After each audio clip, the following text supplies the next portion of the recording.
Le service des bibliothèques de Marseille vous propose, en partenariat avec l'association MCE Productions et la salle de spectacle L'Éolienne, de découvrir un extrait du spectacle Réna, à la recherche du chaman perdu, à partir de 6 ans, de et par la conteuse Catalina Pineda. Une captation réalisée en juin 2020 en période de confinement par Alain Smilo à la vidéo. Bonne écoute!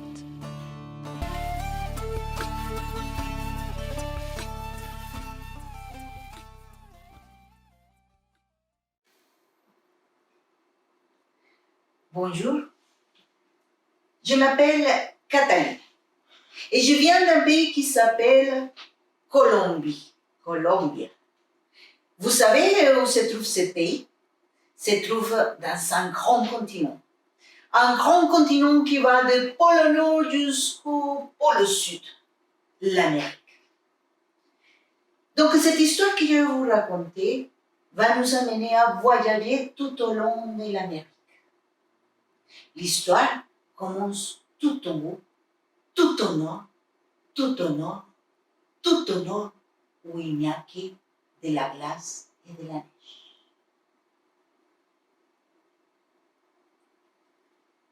Un matin, sur les terres glacées du nord, il faisait un froid plus fort que d'habitude. On ne voyait que de la glace, que de la neige partout. Mais au loin, une forme marron se dessine. Qu'est-ce que cela peut bien être? Ah, la fourrure épaisse et chaude d'un animal. Un phoque, un phoque, un phoque. Et soudain, une petite tête surgit du ventre du mammifère. C'était une toute petite fille, aux longs cheveux noirs, à la peau bronzée par le soleil polaire, aux yeux bridés comme de petites noisettes étincelantes, qui s'appelait Réna.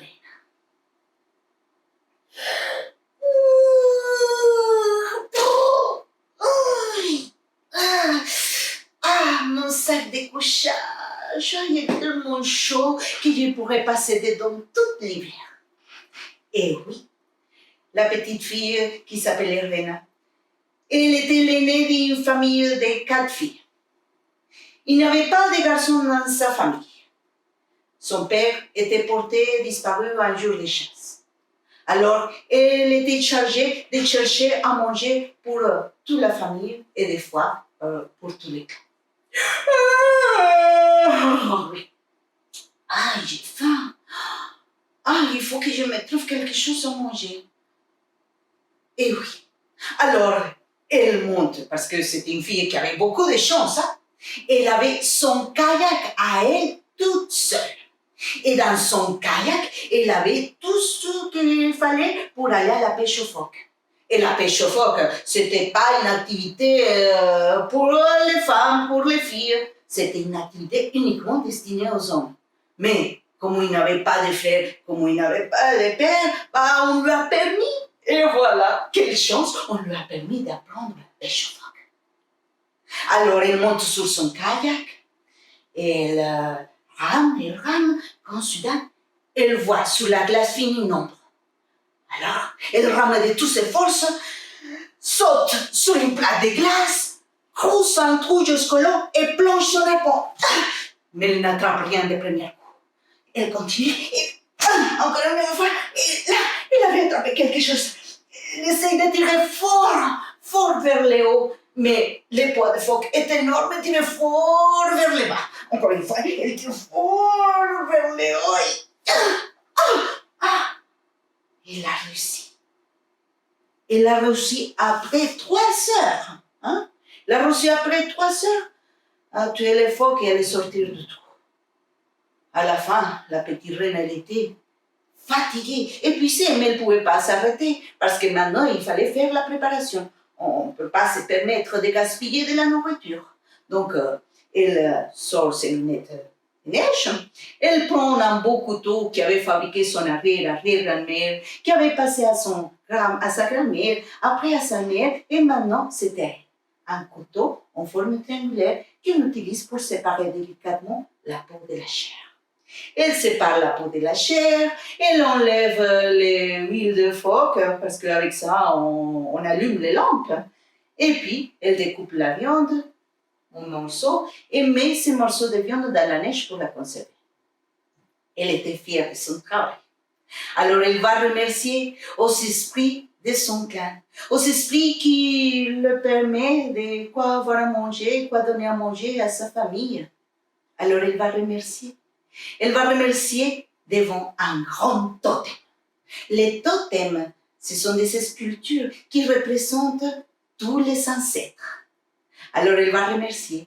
Et devant les grands totems, elle chante, elle danse, elle danse, elle chante, elle chante, elle danse. Et puis, quand elle était en train de chanter et danser, il y a eu une voix qui a fait trembler la terre. Il lui a dit, Reina, Reina, jeune fille courageuse. La petite reine, elle croyait être toute seule. Elle regarde à droite, elle regarde à gauche, elle fait un tour et puis personne. Elle continue à remercier. Elle continue à danser, à chanter, chanter, danser, danser, chanter, quand à nouveau la voix qui a fait trembler la terre qui le dit. Reina, reina, jeune fille courageuse. À nouveau, Reina s'est arrêtée. Elle savait que ce n'était pas son imagination. Elle avait bien entendu les mots. Puis à nouveau, elle regarde à droite, elle regarde à gauche, elle fait les tours et puis personne.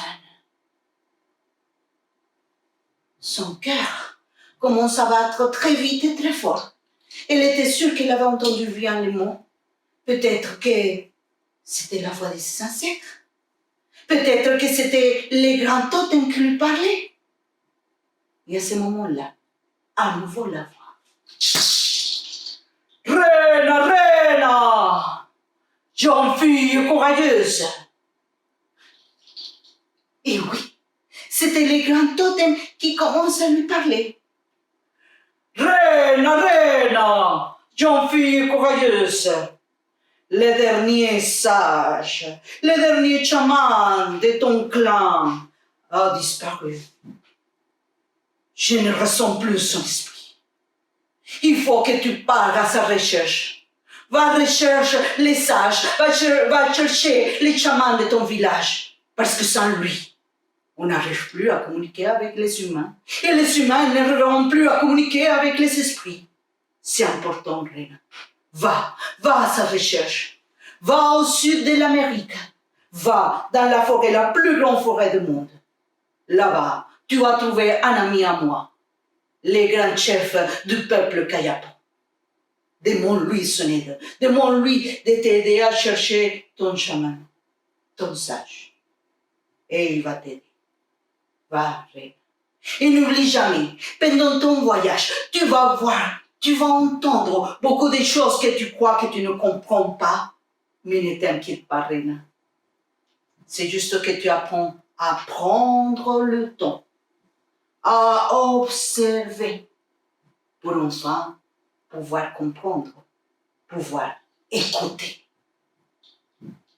Alors la petite Reina, elle était enchantée de la mission si importante que nous venions de lui confier. Alors elle monte sur son kayak et elle se met à ramer vers le sud, vers l'Amérique du Sud, vers la forêt, la plus grande forêt du monde, la forêt amazonienne.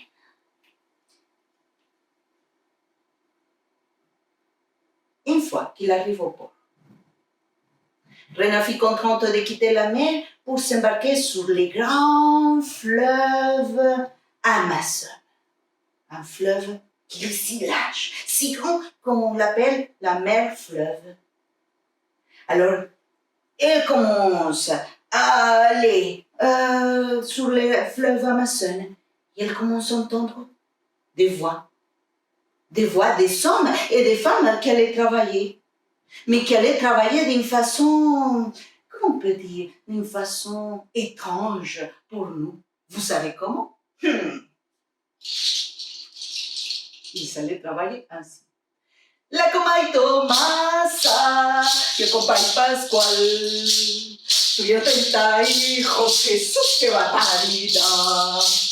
Que fueron esclavos sin su voluntad, por temor que el amo lo fuera a explotar. A la molina no voy más, porque echan azotes sin cesar. A la molina no voy más, porque echan azotes sin cesar. ¡Ay! Et oui, des hommes et des femmes qui allaient travailler en chantant et en dansant. C'est sûr que si on va tous les jours, on commence la journée en chantant et en dansant, je vous assure que ça change la vie entière. Bon, mais ça, c'était les hommes et les femmes. Et les enfants? Oui, c'était les enfants. Bah, les enfants restaient à la maison, avec papi et mamie, les grands-parents. C'était eux qui apprenaient tout ce qu'il fallait apprendre pour vivre, pour la vie. Ils apprenaient des choses très importantes comme leur histoire. Ils racontaient par exemple comment les premiers gens qui habitaient dans ce village, ils avaient accueilli des captifs, des esclaves noirs, des esclaves indiens qui s'échappaient et qui venaient là. Et qu'ensemble, ils ont fait de ces villages un grand village. Un lieu de paix, un lieu de liberté. Rena continue son chemin vers le cœur de la forêt. Et là-bas, elle va trouver un grand homme assez âgé, mais toujours très fort. Un homme que peut-être certains de vous connaissez, le grand chef Kayapo. Lui est apparu avec sa belle coiffe de plumes jaunes, avec sa peinture sur le corps et avec les grands plateaux sur la lèvre inférieure. Vous vous souvenez? Raoul, le grand chef Kayapo. Soyez la bienvenue, courageuse aventurière. Ton voyage a-t-il été agréable? Oui, très agréable, merci, monsieur. Moi, je suis là parce que je cherche mon chaman, les sages de mon village. Alors, est-ce que vous pouvez m'aider? Ah, je sais de qui tu parles. Oui, il est passé par ici, mais il est parti vers les montagnes, vers la grande cordillère des Andes. Va là-bas. Va là-bas. C'est là-bas, peut-être tu vas trouver le grand chef Anka. Lui, il pourra t'aider. Moi, je suis très occupée parce que je dois défendre la forêt. Tu sais, sans la forêt, la vie peut se terminer. Donc, je défends la forêt. Mais écoute, je connais une amie à moi qui habite dans les lacs un peu plus loin. Va la voir. Et je sais qu'elle peut t'accompagner. Je la connais depuis la nuit des temps et je sais qu'elle te tiendra une bonne compagnie. Alors la petite reine remercie au grand chef Kayapo. Elle va voir dans le petit lac. L'eau était très paisible. Elle s'est réfléchie un peu. Quand soudain, une petite créature verte perturba la surface de l'eau et bondit sur elle. C'est quoi ça? Rena se souvient de ceux qui avaient dit la voix de ses ancêtres à travers les totems.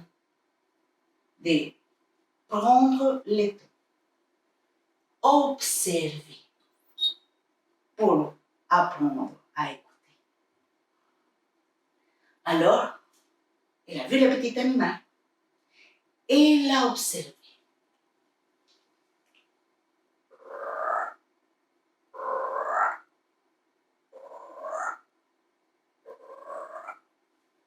C'était une grenouille. Une grenouille. Mais une grenouille qui commençait à lui parler. Je suis grenouille color de mérode. Et je parle grenouille avec les grenouilles, poisson avec les poissons et humain avec les humains. Partons vite avant la coucher du soleil. Sinon, la traversée des fleuves risque d'être dangereuse. Une grenouille qui parle. Bah oui. Rena, je ne sais pas combien de temps elle a pris, mais elle a bien observé. Elle a pris tellement de temps pour bien observer qu'elle a fini pour comprendre le langage des grenouilles. Alors, maintenant, elle parlait avec elle. Et ensemble, prirent la pirogue et montèrent le fleuve sacré.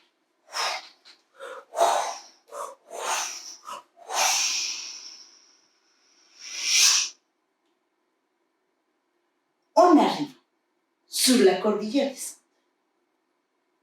Reine et Grenouille furent contentes de quitter leur barque pour continuer le chemin à pied. Elle a vu des montagnes verdoyantes. Les paysages étaient verdoyants partout. Et au milieu de ces paysages si verdoyants, il y avait les grands empires de Cusco qui s'élevaient devant leurs yeux. Cusco, c'était la capitale de Chile Inca. Cusco, en langue quechua, veut dire nombril de monde. Et là, elle a vu un grand homme, le chef Inca, qui était très imposant, qui l'a salué. Soyez la bienvenue, courageuse aventurière. Ton voyage a-t-il été agréable? Si, merci beaucoup, oui, très agréable. Moi, je suis là parce que je cherche le chemin de mon village, les sages. Est-ce que vous pourriez m'aider? Bien sûr que je peux t'aider.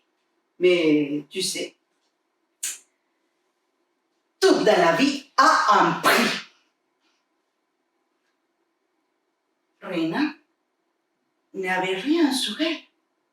Elle avait quitté sa barque et puis elle avait juste sa copine grenouille qui lui parlait.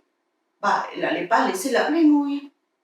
Alors, il lui a dit, mais grand chef Inca, je n'ai rien sur moi. Le chef lui a répondu, mais ne t'inquiète pas.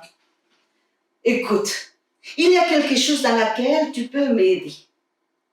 Je travaille sur la traduction d'un ancien manuscrit, dans une langue très ancienne que je ne connais pas complètement. Il me reste 3 mots à comprendre. Mon esprit ne me parle plus, mais peut-être que ton esprit peut te parler, ou l'esprit de la grenouille. À toi de voir, à toi d'essayer. Je te donne la liste des mots et tu vas voir si tu trouves ce que veut dire ces mots. Alors la petite reine prend la liste des mots. Elle cherche un coin tranquille dans la montagne.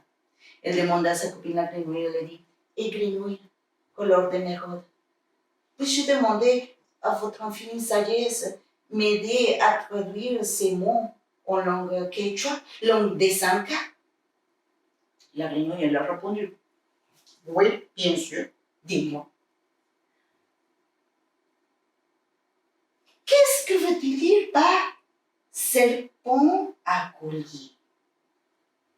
Serpent à collier? Serpent à collier? Mais c'est trop facile, serpent à collier. Le serpent à collier, il apparaît dans le ciel. Le collier, c'est parce qu'il a 7 colliers. Et il apparaît quand il y a la pluie et le soleil en même temps. Alors, c'est quoi? Ah, j'ai compris, c'est l'arc-en-ciel. Voilà, tu as réussi, ma petite reine. Alors, dis-moi déduction. Qu'est-ce que veut-il dire par étoile du jour? Oh, étoile du jour, c'est encore plus facile, ça. Oh, l'étoile du jour, qu'est-ce qui te donne la lumière? Hein? Oh, c'est facile à savoir. La lumière. Ah, c'est le soleil. Ah, tu vois, petit Brenda, tu comprends bien. Alors, et le troisième mot, le dernier. Qu'est-ce que veut-il dire par soleil de la poitrine? Oh, soleil de la poitrine. Ah, c'est le plus important. Pense bien, soleil de la poitrine. Je comprends, c'est le cœur. Ah, tu vois, petite reine, tu as tout réussi. Alors, va voir les grands chefs Inca. qu'il te donne l'information dont tu as besoin. Alors Rena et Grenouille partirent voir le grand chef Anka. Le grand chef Anka a remercié la petite reine et la grenouille. Il a dit, bon, maintenant que tu m'as aidé, je vais te dire où se trouve ton chaman, le sage de ton village. Il est parti vers les terres flottantes, les îles Caraïbes. Va là-bas, c'est un peu loin, mais ne t'inquiète pas. Je vais t'offrir un objet qui va t'aider à continuer ton voyage. Alors Rena s'est préparée. Le grand chef Anka a sorti une rame, une très belle rame avec laquelle elle pouvait pagayer. Seulement qu'elle n'allait pas pagayer dans l'eau, non. Elle a juste passé autour d'elle et puis la rame a donné vie à un grand tourbillon. Et ce grand tourbillon a commencé à tourner à une vitesse incroyable. Et ainsi, dans ce tourbillon, elle est arrivée sur les terres flottantes, aux îles Caraïbes. Souvent, quand on pense aux Caraïbes, on voit des palmiers, on voit les plages, un sable blanc, les eaux de la mer, des bleus turquoises. On imagine les paradis sur terre, n'est-ce pas? Eh bien, non. L'endroit où étaient arrivés Rena et Grenouille était moche. Les palmiers, les bananiers, tous les arbres avaient perdu leurs feuilles. Tout était séché. C'était comme s'il n'y avait plus de vie, plus de végétation. Les sables, on ne pouvait même pas marcher parce que c'était dangereux. Il y avait des bouts de verre, des mégots de cigares, des bouteilles plastiques, des sacs plastiques. C'était vraiment très, très, très sale. Et la mer, l'eau de la mer qui a 30 degrés toute l'année, on ne pouvait pas se baigner. Parce que si on entrait dans l'eau de la mer, on sortait avec plein de petites taches marron qui collaient partout, qu'on ne pouvait pas enlever. Et en plus, ça sentait très mauvais. Alors Rena et Grenouille regardaient autour d'elle pour voir s'ils voyaient quelque chose de vivant. Au loin, ils ont vu un groupe des animaux qui tenaient une conversation fort animée.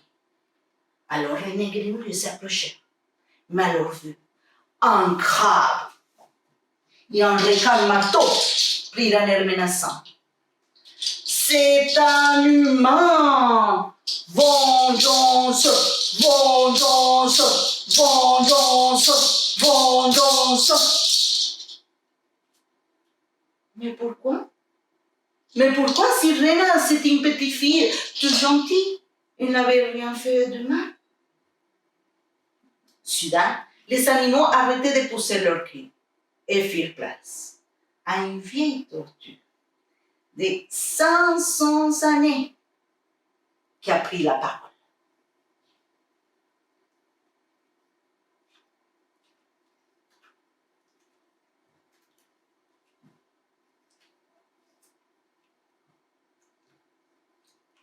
Soyez la bienvenue, courageuse aventurière.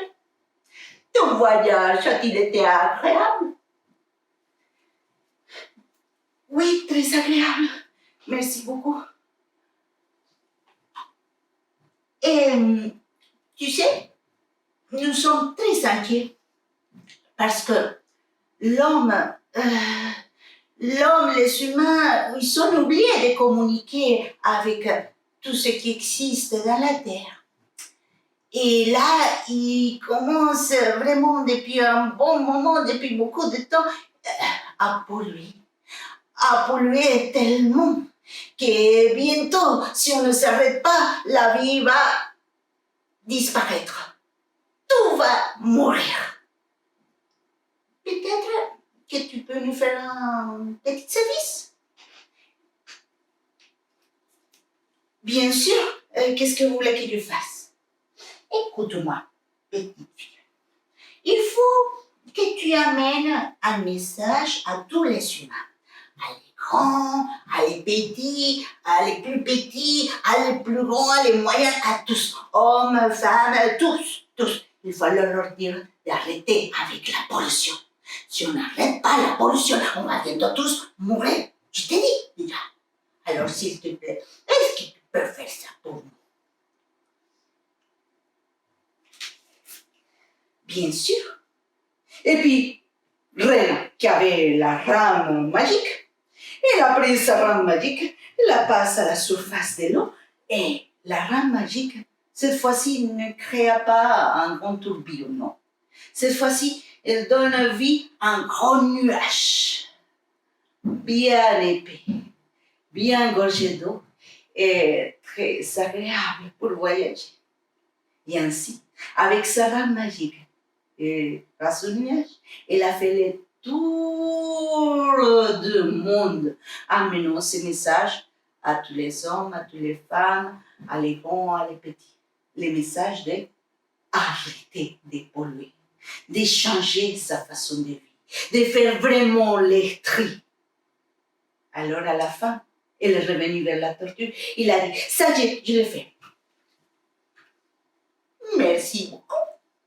Maintenant, peut-être que tu peux me dire, qu'est-ce que tu fais ici? Moi, je suis venue là parce que je cherche mon chaman. Je cherche les sages de mon village.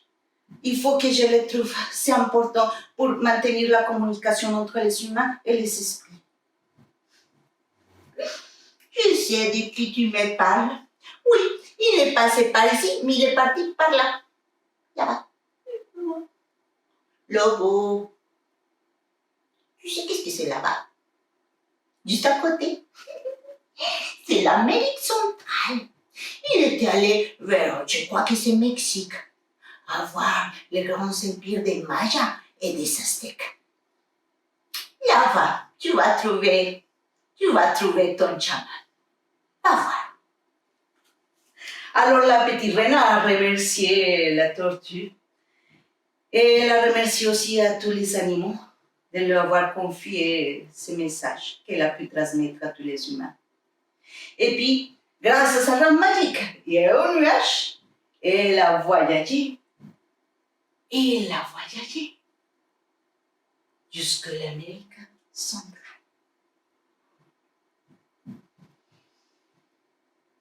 On arrive sur quelque part dans les terres du Mexique, Guatemala. À côté de la mer, son nuage a commencé à descendre, à se poser. Rena, avec sa copine la grenouille, est descendue du nuage. Et devant elle, il y avait un grand volcan.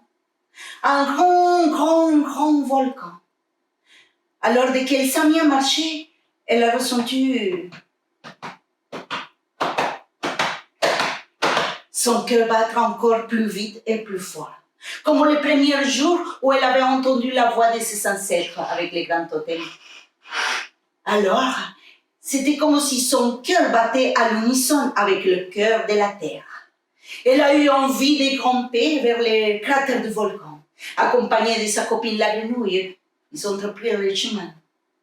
Une fois arrivés au cratère, ils descendirent vers l'intérieur. Ils descendirent vers l'intérieur où il y avait beaucoup de vapeur d'eau, des nuages formés. Et puis, au milieu de la vapeur d'eau, ils commencent à entrevoir des cèdres.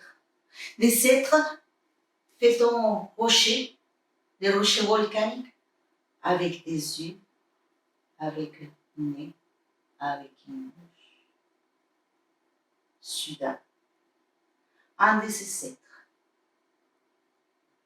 les accueillir et les conduire auprès d'un autre être qui commence à lui parler. Soyez la bienvenue, courageuse aventurière.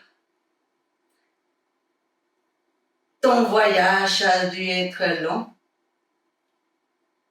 Mais dis-moi, comment es-tu arrivé ici? Et qu'est-ce que tu es venu à chercher? Moi, je suis arrivée par la mer, après par le fleuve, après dans un nuage, je suis venue dans les airs. Je suis là parce que je cherche mon chemin, je cherche le sage de mon village. Est-ce que vous pourriez m'aider? René, je me présente.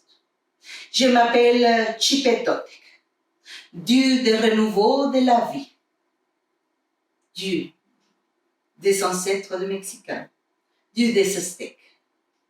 Je te présente mes amis. L'être qui vient de t'accueillir, c'était la déesse de l'eau. Je te présente à Huitzilopochtli, les grands du soleil. Je te présente à Ehecatl, Quetzalcoatl, les grands serpents non plumés, dieu des vents, dieu des étoiles. Moi, Chipetotek, dieu de renouveau de la vie, dois t'expliquer quelque chose. Écoute. La vie, c'est un cycle qui commence, mais qui aussi se termine pour se transformer dans une autre chose. Le cycle de la vie de ton chaman, de le sage de ton village, tel que tu l'as connu, n'est plus. Oui, je suis désolée. Il est mort. Mais ne t'attriste pas, parce que maintenant, il fait partie de tes ancêtres.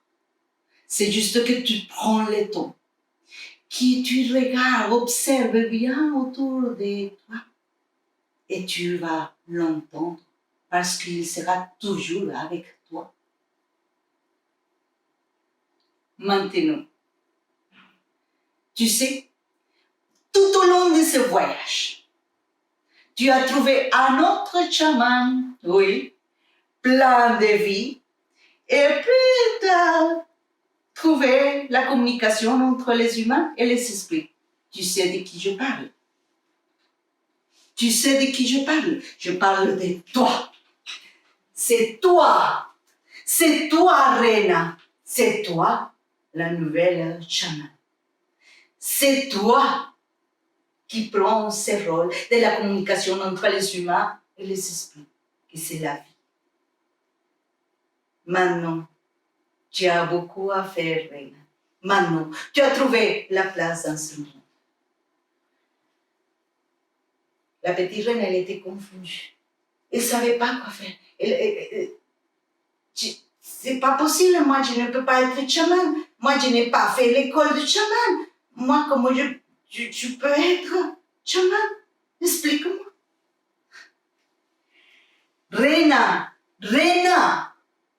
tout au long de ce voyage, tu as appris à prendre le temps, à observer.